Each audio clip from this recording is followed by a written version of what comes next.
नमस्कार, आप देख रहे हैं रेवा दर्शन में सचेता बघेल आपके साथ। आइए नजर डालते हैं आज की खबरों पर विस्तार से। पुलिस की प्रताड़ना से तंग युवक ने कर ली आत्महत्या। घटना चुरहटा थाना क्षेत्र अंतर्गत रेलवे ट्रैक की बताई जा रही है।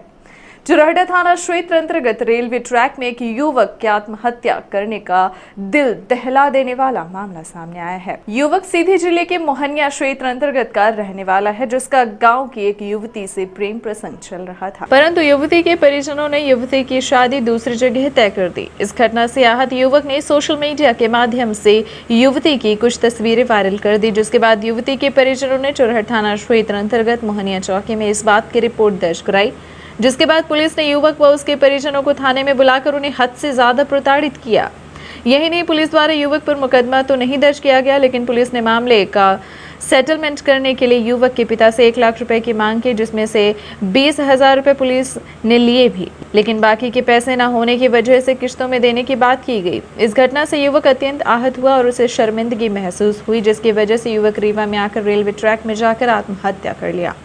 यह आरोप मृतक युवक के भाई एवं पिता का है। आप खुद सुनिए इस संबंध में युवक के परिजनों का क्या कहना है। घटना ये हुई कि एक दिन पहले एसआई साहब ने पापा को कॉल किया, बोला कि आप अपने बच्चों को बुलाइए। पापा फिर गए बुलाने के लिए, पापा कॉल मेरे को किए तो हम लोग गए। फिर उनको 11 बजे को वो बोले थे कि आपके नाम रिपोर्ट भी हो गई, ये भी बोला गया था वहाँ से। जब वहाँ गए तो ना तो कोई रिपोर्ट थी ना कुछ था। जब वहाँ हम जाते हैं तो मोबाइल सबसे पहले हमारा रख लिया जाता है, फिर मोबाइल रखने के पश्चात मोबाइल को बंद भी कर दिया जाता है। फिर भैया के साथ गाली गलौज किया जाता है, फिर मेरे को बाहर कर दिया जाता है, लेकिन मैं ज़बरदस्ती प्रयास करता हूँ कि मैं अंदर ही रहा हूँ, तो फिर मेरे को भी अंदर ही कर लेते हैं भैया के साथ। फिर जब गाली गलौज करते हैं भैया को, फिर ये भी बोलते हैं कि आप पापा को बुलाइए, लेकिन पापा को भैया ये मना करते हैं कि अगर आप पापा को मत बुलाइए। तो वो जब भैया के मना करते ही भैया के ऊपर लाठी डंडा थे प्रमोद कुमार पांडे, एक हैं सुभाष कुमार पांडे और प्रमोद तिवारी एसआई जो हैं, दोनों एक तरफ से एक दूसरे को भैया के ऊपर सीधे हाथापाई करते हैं। फिर मैं बोलता हूँ सर हाथापाई क्यों कर रहे हैं भाई, ना तो रिपोर्ट है, ना तो कोई इन्फॉर्मेशन आपको सूचित दिया गया, ना तो नोटिस कोई प्रकार की है। क्या बोलते हैं कि अब तुम चुप रहो। मैं जब चुप हो जाता हूँ तो भैया को एक किनारे करके नंगा करके मारते हैं। फिर मेरे को एक किनारे पे लाते हैं, फिर बोलते हैं कि आप सीधे पापा को ये बोल दीजिए कि मैटर आपको अगर सही समझाना है, सही सुलझ जाएगा तो आप 1 लाख रुपए मेरे को दीजिए। तो मैं बोला सर इतना मेरे पास पैसा नहीं है। भैया के सामने बोलते हैं, भैया को लगभग भैया को ये जब बोलते हैं 1 लाख रुपए को, भैया थोड़ा वहाँ पास भी हिचक जाते हैं, ताकि एक तरफ मार भी हो रहे थे, एक तरफ फिर पैसा भी बोल रहे थे। लड़की की तरफ से वो भी पैसा खा भी चुके थे। फिर लड़की के परिजन भी आते हैं, उसी टाइम पे लड़की के परिजन भी आते हैं। पैसा दिए थे अब मैं उसी टाइम पे, अब मैं बता रहा हूँ, मैं उसी टाइम लड़की के परिजन आते हैं, वो बोलते हैं पापा उस टाइम पे नहीं आए थे। लड़की के परिजन पापा से पहले आते हैं, तो बोलते हैं भैया के साथ उस टाइम पे सत्येंद्र प्यासी, मतलब हरशंकर प्यासी के लड़के, वो भैया के साथ सीधे पास में जाते हैं। एसआई साहब उस टाइम पे कुछ नहीं बोलते कि मैं अपना काम कर रहा हूँ कि नहीं कर रहा हूँ, सीधे वो जाते हैं तो हाथापाई भैया के साथ करते हैं। हाँ, थाने के अंदर खुला सीधे शासन था उनका, लड़की की तरफ से पूरा शासन था। एक दिन पहले मीटिंग कर चुके, एक दिन पहले भाई मीटिंग कर चुके हैं। आप लोगों ने उनको पैसा भी दिया था 20,000 पैसा मैं पापा जब आते हैं तो मैं बोला जाता है पापा ऐसे पैसे मांग रहे हैं, 1 लाख रुपए की मांग है इनकी। पापा बोलते हैं कितनी कहाँ से हो पाएगी। फिर मैं उस टाइम बोलता हूँ पापा जितना हो अभी, तो वो बोल रहे हैं किस्त पर भी दीजिए। मैं जब किस्त की बात करता हूँ तो बोलते हैं ठीक है आप 20,000 रुपये दे दीजिए। पापा बोलते हैं ठीक है। फिर मैं जाता हूँ घर से मैं 20,000 रुपये लाता हूँ, सर को सीधे हैंड टू हैंड देता हूँ। सर फिर उस टाइम पे भैया को बोलते हैं ठीक है अपना कपड़ा उपड़ा पहनो, सीधे आप चले जाओ। मोबाइल उसी टाइम पे भैया कर लेते हैं, प्लस पापा के सामने भैया को इतना जलील करते हैं, प्लस पापा को भी गाली गलौज देते हैं, बहन बेटी की सब कुछ कर देते हैं। वहीं घटना के संबंध में अतिरिक्त पुलिस अधीक्षक शिव कुमार वर्मा से बात की गई तो उन्होंने बताया कि घटना चुरहटा थाना क्षेत्र अंतर्गत घटित हुई। युवक ने कहा मैं किराए का मकान लेकर अपने भाई के साथ रह रहा था, जो रेलवे ट्रैक में आत्महत्या कर लिया है। वहीं मामले की जांच पुलिस कर रही है। वहीं पुलिस पर लगाए गए आरोप को उन्होंने गलत बताया। आइए सुनते हैं एडिशनल एसपी शिव कुमार वर्मा का क्या कहना है। मामला है ये रहने वाला जो है लड़का लड़की, ये मोहनिया चौकी क्षेत्र है, वहाँ का मामला है सीधी जिले का, और चुरहट लगता है उसमें थाना। इसके कारण से चुरहट का कुछ कन्फ्यूजन भी हुआ है मीडिया में कि चुरहटा की बात आई है। वहाँ का एक प्रेम प्रसंग का मामला था, लड़का लड़की एक दूसरे से प्रेम करते थे, लेकिन सामाजिक कुछ के चलते लड़की की शादी कहीं और तय हो गई, तो लड़की वहाँ शादी करना चाहती थी दूसरी जगह, लड़के को ये बात पसंद आई नहीं थी, तो लड़के ने कुछ फेसबुक वगैरह पे कुछ उल्टी सीधी चीज़ें पोस्ट की। उसकी शिकायत लड़की ने मोहनिया चौकी में की थी।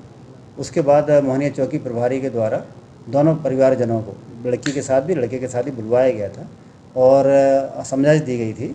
लड़की ने लिख के दिया है कि वो कोई कार्रवाई नहीं चाहती और केवल चाहती है कि लड़के को समझा दिया जाए कि मेरी शादी हो रही है और मुझे परेशान ना करे। इस बात पर से समझाइश देके उन दोनों पक्षों को पुलिस ने जाने दिया था। बाद में मैं लड़का जो था अपने भाई के साथ ढिका पे था, वो किराए से रहता था। भाई को बोला कि तुम जाओ घर, मैं आता हूँ थोड़ी देर से। और उसके बाद वो जब जानकारी लगी है तो उसने ट्रैक पे आके सुसाइड कर लिया है। पुलिस चुराटा थाने की इस संबंध में मार्ग पंजीबद्ध कर लिया है। वैधानिक कार्रवाई की जा रही है और जानकारी लेके तथ्य पता लगे हैं। परिजनों ने आके अभी चौकी प्रभारी को, जो जांचकर्ता अधिकारी, उसको कुछ कॉपी में लिखा हुआ एक सुसाइड नोट वगैरह भी फोटो कॉपी उसकी दी है। अभी पुलिस इस संबंध में भी जांच कर रही है। सर, परिजनों का आरोप है कि चौकी पे बुलाकर मारपीट की गई और पैसे की डिमांड कर रहे थे, कुछ ऐसा बोल रहे हैं।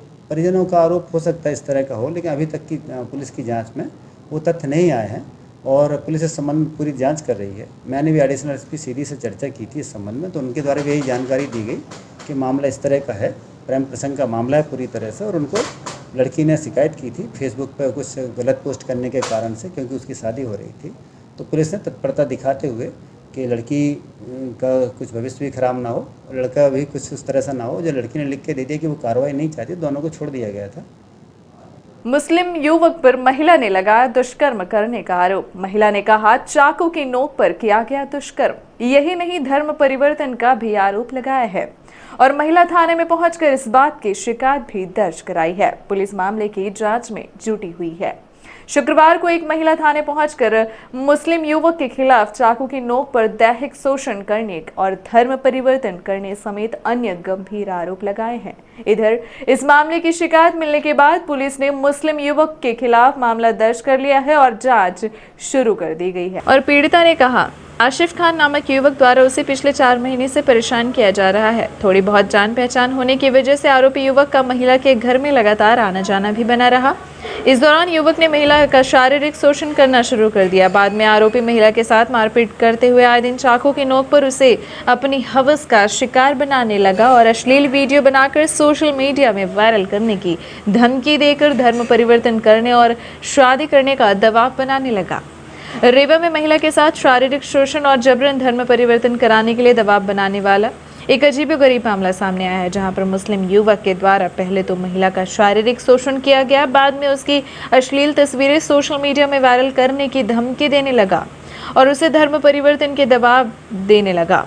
इस घटना को लेकर पीड़ित महिला ने आरोपी युवक के खिलाफ महिला थाने में शिकायत दर्ज करवाई है।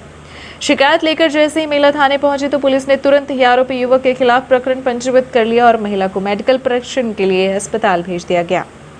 महिला थाने पहुंची पीड़िता ने मीडिया से बात करते हुए कहा कि बाणसागर कॉलोनी निवासी आशिफ खान का उसके घर पर पिछले 4 महीने से आना जाना था।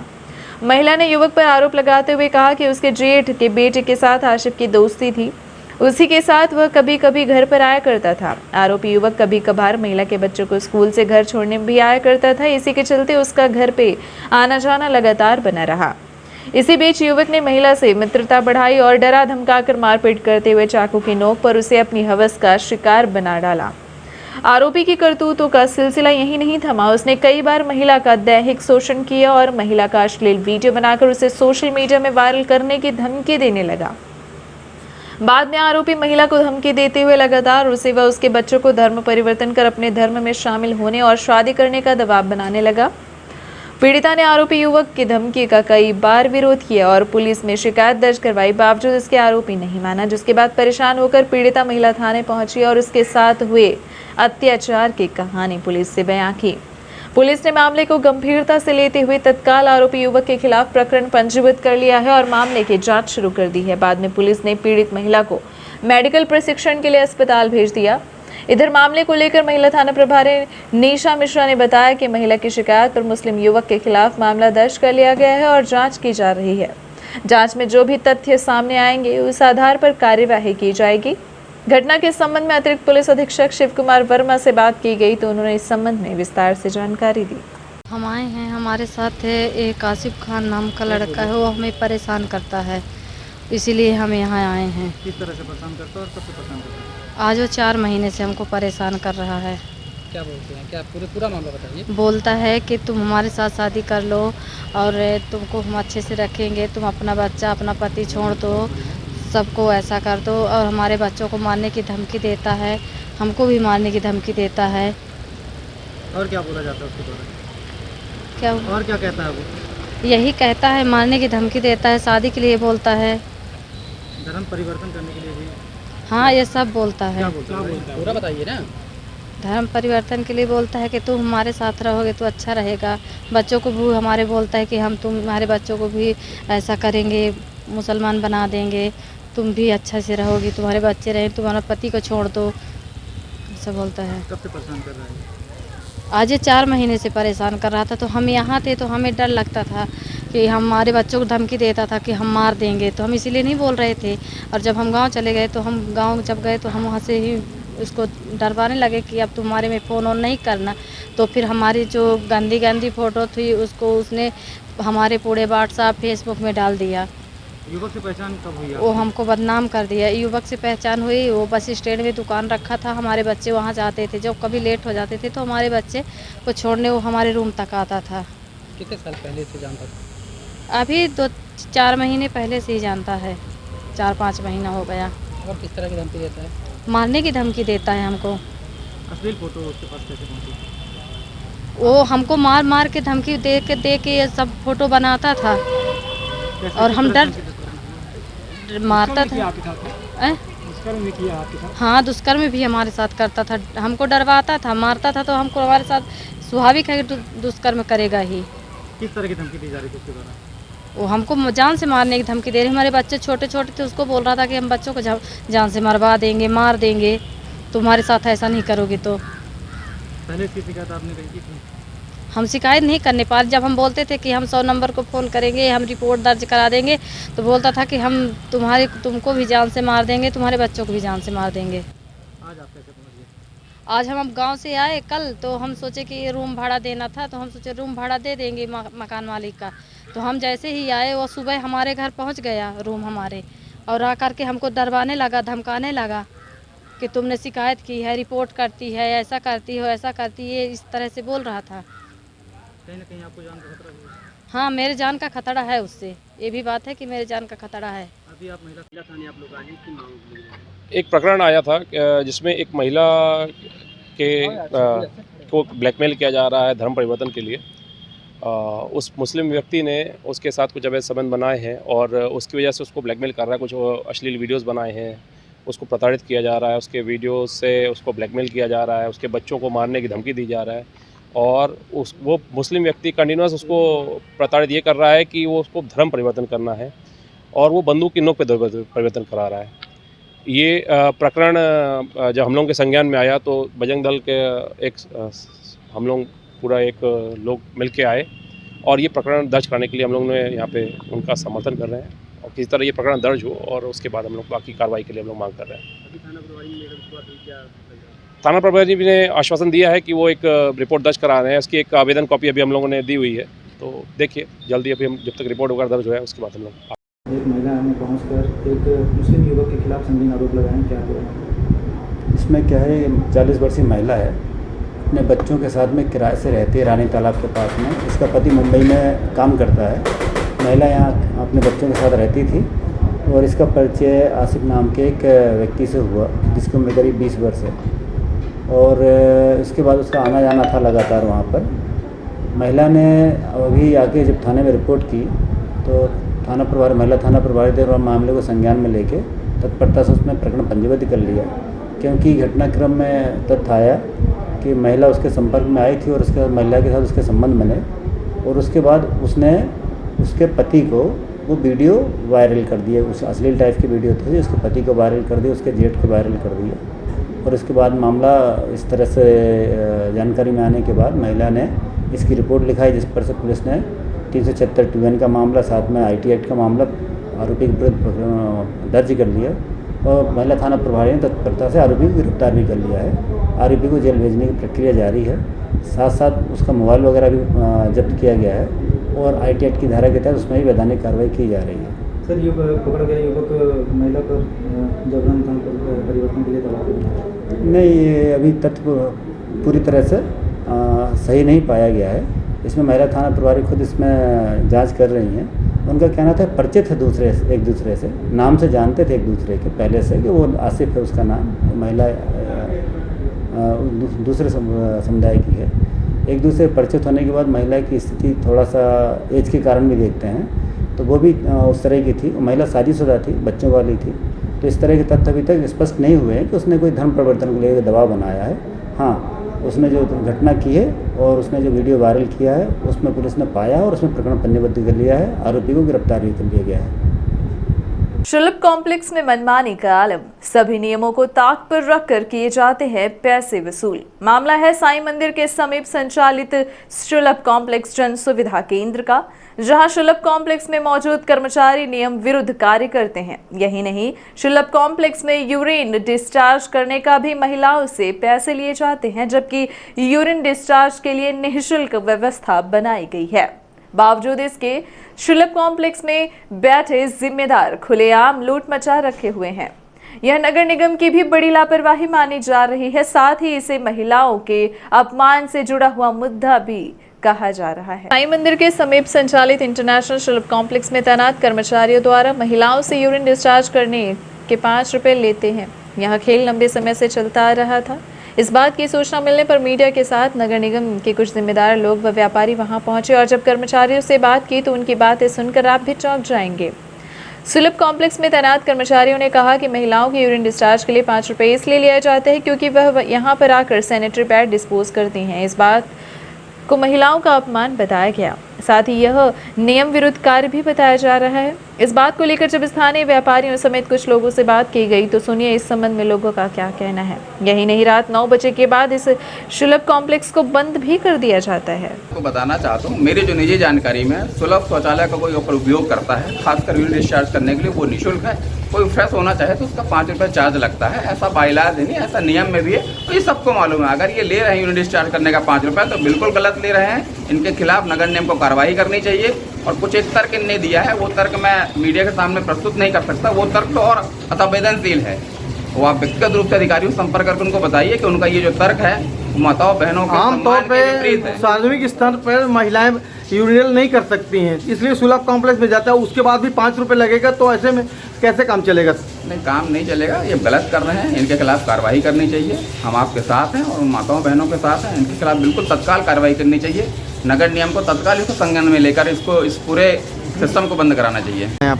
ये साईं बाबा मंदिर के सामने सुलभ शौचालय बना हुआ है और मेरी चश्मे की दुकान है घोड़ा चौराहा में, और सभी व्यापारी जो वहाँ के आसपास के व्यापारी हैं सब यहाँ पे यूरिन करने के लिए सुलभ शौचालय आते हैं। और भीड़ भाड़ वाला एरिया है, महिलाएं भी आती हैं। विगत साल 2 साल से देख रहा हूँ यहाँ पे मैं महिलाएं यूरिन करने आती है तो 5 रुपये पर महिलाओं से ये लोग चार्ज करते हैं, जबकि जेंट्स का ये लोग फ्री किए हुए हैं। जबकि ये नगर निगम को चाहिए कि दोनों का फ्री होना चाहिए। यहाँ बोर्ड लगवा के रखना चाहिए कि यहाँ महिलाओं का और जेंट्स का यूरिन का पैसा नहीं लगता है। मतलब आपसे महिला कैफी शिकायत भी की है आकर? महिला शिकायत क्या, हम लोगों ने खुद देखा हुआ है, कई बार देखा कि 5 रुपये दिए बिना ये अंदर नहीं जाने देते हैं। तो जाती है, ज़बरदस्ती की बात है और कुछ नहीं। किसानों की विभिन्न समस्याओं को लेकर किसान नेता ने सीएम को लिखा ऑनलाइन पत्र। भारतीय किसान यूनियन मध्य प्रदेश के अध्यक्ष एवं राष्ट्रीय किसान समन्वय समिति के सदस्य किसान नेता सुब्रत मणि त्रिपाठी ने प्रदेश के मुख्यमंत्री शिवराज सिंह चौहान को ईमेल के माध्यम से किसानों की विभिन्न समस्याओं को लेकर मांग पत्र भेजकर उन्हें किसानों की समस्याओं से अवगत कराया है। किसान नेता सुब्रत मणि त्रिपाठी ने मांग की है कि रीवा के स्थायी बस स्टैंड को रेलवे मोड़ से पुराने बस स्टैंड में पुनः स्थानांतरित किया जाए, जिससे बस में यात्रा करने वाले यात्रियों को राहत मिल सके।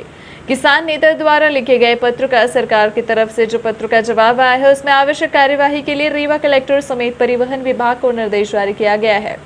इसके लिए किसान नेता सुब्रत द्वारा मुख्यमंत्री को धन्यवाद ज्ञापित किया गया है। पत्र के माध्यम से उन्होंने मांग की थी कि चोरहटा से रतहरा के मध्य वर्षों से निर्माणाधीन मॉडल सड़क के टेंडर की शर्तें तथा निर्माण का समय क्या था और आखिरकार कब तक में सड़क निर्माण का कार्य पूरा होगा। इस तरह के अनेक सवाल उनके द्वारा उठाए गए। लगातार शहरवासियों एवं शहर में आने जाने वालों को असुविधा हो रही है। इस दिशा में तत्काल व्यवस्था बनाने के निर्देश जारी किए गए हैं। वहीं भीषण गर्मी, फिर असामयिक बारिश, आंधी से यात्री परेशान होते हैं। वह पीने के पानी, सुलभ कॉम्प्लेक्स तथा बैठने की व्यवस्था नहीं है। किसान नेता सुब्रत मणि त्रिपाठी इस संबंध में क्या कहा, आप खुद सुनिए।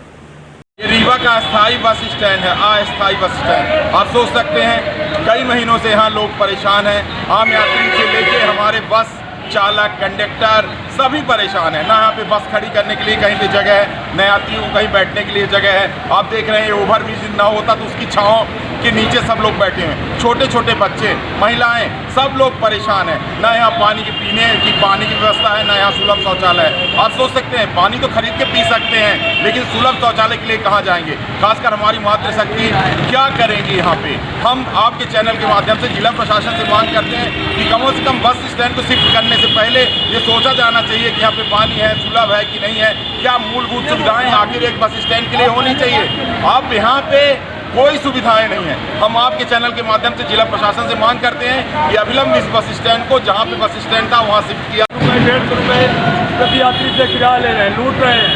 यहाँ कोई जिला प्रशासन कोई देखने वाला नहीं है ना। सिरमौर चौराहा से यहाँ तक 40 रुपये लेते हैं। नया बस स्टैंड से पुराना बस स्टैंड का 40 रुपये।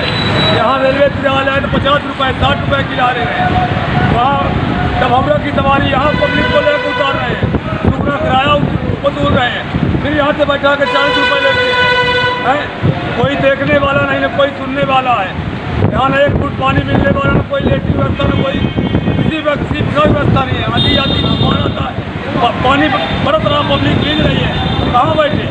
कोई व्यवस्था नहीं यहाँ, न कोई देखने वाला है। मार्तन स्कूल में जारी है योग प्रशिक्षण कार्यक्रम। मध्य प्रदेश शासन स्कूल शिक्षा विभाग के निर्देशन पर विद्यालयों में योग प्रशिक्षण का कार्यक्रम आयोजित हो रहा है। इसी तारतम्य में मार्तन स्कूल ग्राउंड में संभाग भर से आए शिक्षक एवं शिक्षिकाएं योग प्रशिक्षण में शामिल हुए। प्रशिक्षण कार्यक्रम की शुरुआत गत 2 मई से की जा चुकी है और मार्तन स्कूल प्रांगण में योग प्राणायाम सिखाया जा रहा है। यह कार्यक्रम शिक्षा विभाग के निर्देशन पर आयोजित किया जा रहा है, जिसमें जिला योग प्रभारी SD शर्मा द्वारा योगासन, प्राणायाम एवं व्यायाम का अभ्यास कराया जा रहा है, जिसमें शिक्षक एवं शिक्षिकाओं को योग सिखाए जा रहे हैं, जिसके बाद इन्हीं शिक्षकों द्वारा स्कूल में छात्र छात्राओं को योग प्राणायाम की शिक्षा दी जाएगी।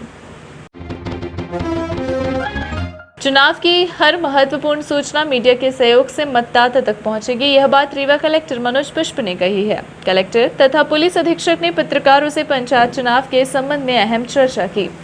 कलेक्ट्रेट के मोहन सभागार में आयोजित बैठक में कलेक्टर एवं जिला निर्वाचन अधिकारी मनोज पुष्प तथा पुलिस अधीक्षक नवनीत भसीन ने पत्रकारों से पंचायत चुनाव के संबंध में चर्चा की। कलेक्टर एवं जिला निर्वाचन अधिकारी ने कहा कि जिले में 3 चरणों में पंचायतों के चुनाव संपन्न होंगे।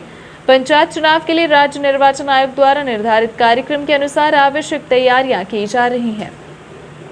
जिले में प्रथम चरण में विकासखंड हनुमना, मऊगंज तथा नई गढ़ी की 256 ग्राम पंचायतों में चुनाव होंगे। इसके लिए मतदान 25 जून को होगा। दूसरे चरण में विकासखंड रीवा, रायपुर, करचलियान तथा गंगेव की 284 ग्राम पंचायतों में चुनाव होंगे। इसके लिए मतदान 1 जुलाई को होगा। वहीं तीसरे चरण में विकासखंड सिरमौर, जवा तथा तेउथर की 280 ग्राम पंचायतों में चुनाव होंगे। इसके लिए मतदान 8 जुलाई को होंगे। 3 चरणों के चुनाव की अधिसूचना एक साथ 30 मई को जारी की जाएगी। इसी दिन से नामांकन पत्र दाखिल करने का कार्य शुरू हो जाएगा। पंचायत निर्वाचन से जुड़ी हर महत्वपूर्ण सूचना मीडिया के सहयोग से मतदाता तक पहुंचेगी। कलेक्टर ने कहा कि चुनाव तथा कानून और व्यवस्था से संबंधित महत्वपूर्ण सूचना सभी पत्रकार साथी अवश्य उपलब्ध कराएं। उन पर तत्परता से कार्यवाही की जाएगी। शांतिपूर्ण तथा निष्पक्ष निर्वाचन संपन्न कराने में मीडिया की भूमिका महत्वपूर्ण है। पंचायत चुनाव से जुड़ी जानकारियां तथा निर्देश आपके माध्यम से लगातार मतदाताओं तक पहुंचाए जा रहे हैं। कलेक्टर ने चुनाव की आदर्श आचरण संहिता, कोलाहल नियंत्रण अधिनियम, संपत्ति विरूपण अधिनियम धारा 144 के तहत लगाए गए प्रतिबंधों, नामांकन पत्र दाखिल करने, घोषणा पत्र तथा शपथ पत्र, मतदाता सूची एवं मतदान केंद्र की जानकारी दी। बैठक में पुलिस अधीक्षक ने कहा कि रीवा का मीडिया बहुत जागरूक है। मीडिया के माध्यम से हमें प्रतिदिन कई सूचनाएं प्राप्त होती हैं जो कानून और व्यवस्था बनाए रखने में सहायक होती हैं। असामाजिक तत्वों, नशे के अवैध कारोबार में लिप्त व्यक्तियों तथा आदतन अपराधियों के संबंध में प्रशासन लगातार कार्यवाही कर रहा है। वहीं पत्रकार साथ ही इनके संबंध में सूचनाएं देकर हमारा सहयोग कर सकते हैं। आपकी हर महत्वपूर्ण सूचना पर तत्परता से कार्यवाही होगी। बैठक में सीईओ जिला पंचायत स्वप्निल वानखड़े, अपर कलेक्टर शैलेंद्र सिंह, उप जिला निर्वाचन अधिकारी A K. Jha, deputy collector Sanjeev Pandey, अतिरिक्त पुलिस अधीक्षक शिव कुमार वर्मा तथा इलेक्ट्रॉनिक मीडिया के पत्रकारगण उपस्थित रहे। निर्वाचन आयुक्त ने वीडियो कॉन्फ्रेंसिंग में दिए पंचायत निर्वाचन के निर्देश। निष्पक्ष तथा स्वतंत्र निर्वाचन की समस्त व्यवस्थाएं सुनिश्चित करें, कहा निर्वाचन आयुक्त ने। राज्य निर्वाचन आयोग के आयुक्त श्री वी.पी. सिंह ने वीडियो कॉन्फ्रेंसिंग के माध्यम से कलेक्टर, पुलिस अधीक्षक एवं अन्य अधिकारियों को पंचायत निर्वाचन के संबंध में निर्देश दिए। निर्वाचन आयुक्त ने कहा कि पंचायत चुनाव के संबंध में सभी आवश्यक निर्देश जारी किए जा चुके हैं। प्रदेश में 3 चरणों में पंचायत राज्य संस्थाओं के निर्वाचन संपन्न होंगे। निष्पक्ष तथा स्वतंत्र निर्वाचन की समस्त व्यवस्थाएं सुनिश्चित करें। सभी मतदान केंद्रों में सुरक्षा के पर्याप्त प्रबंध रखें, जिससे मतदाता निर्भय होकर मतदान कर सके। संवेदनशील तथा अति संवेदनशील मतदान केंद्र में सुरक्षा के अतिरिक्त प्रबंध करें। उन्होंने निर्देश दिए कि त्रिस्तरीय पंचायत निर्वाचन प्रक्रिया को पारदर्शी एवं सुविधाजनक ढंग से संपन्न कराना सुनिश्चित करें। उन्होंने कहा कि सभी मतदान केंद्रों में वर्षाकाल के अनुसार सत्यापन कर व्यवस्थाएं कराएं तथा यह भी सुनिश्चित करें कि सभी मतदान दल मतदान केंद्र तक बिना किसी परेशानी के पहुंच सके। निर्वाचन आयुक्त ने कहा कि मतदान दल के सदस्यों को चुनाव का गहन प्रशिक्षण दें। रिटर्निंग ऑफिसर स्तर से निर्वाचन की समस्त कार्यवाहियां सुनिश्चित करें। चुनाव के संबंध में किसी भी तरह की कठिनाई आने पर निर्वाचन आयोग से संपर्क करें। अधिकारियों तथा कर्मचारियों से निर्वाचन की आदर्श आचरण संहिता का पूरी तरह से पालन कराएं। निर्वाचन संबंधी शिकायतों का तत्काल निराकरण कराएं। वहीं वीडियो कॉन्फ्रेंसिंग के माध्यम से अधिकारियों को मतदान दल के गठन, स्टैंडिंग कमेटी की बैठक, नामांकन पत्र दाखिल करने, नामांकन पत्र संबंधी जानकारी पोर्टल पर दर्ज करने तथा मतगणना के संबंध में निर्देश दिए गए। वीडियो कॉन्फ्रेंसिंग के माध्यम से लेखा संधारण, वीडियोग्राफी, कम्युनिकेशन प्लान तथा निर्वाचन प्रशिक्षण के संबंध में निर्देश दिए गए। कलेक्ट्रेट के एनआईसी केंद्र से कलेक्टर एवं जिला निर्वाचन अधिकारी मनोज पुष्प, आयुक्त नगर निगम मृणाल मीणा, सीईओ जिला पंचायत स्वप्निल वानखड़े, अपर कलेक्टर शैलेंद्र सिंह, उप जिला निर्वाचन अधिकारी ए.के. झा सहित निर्वाचन कार्य से जुड़े वरिष्ठ अधिकारी उपस्थित रहे। ये थी आज की खबरें। आगे की खबरों के लिए बने रहे रेवा दर्शन के साथ। दीजिए हमें इजाजत। नमस्कार।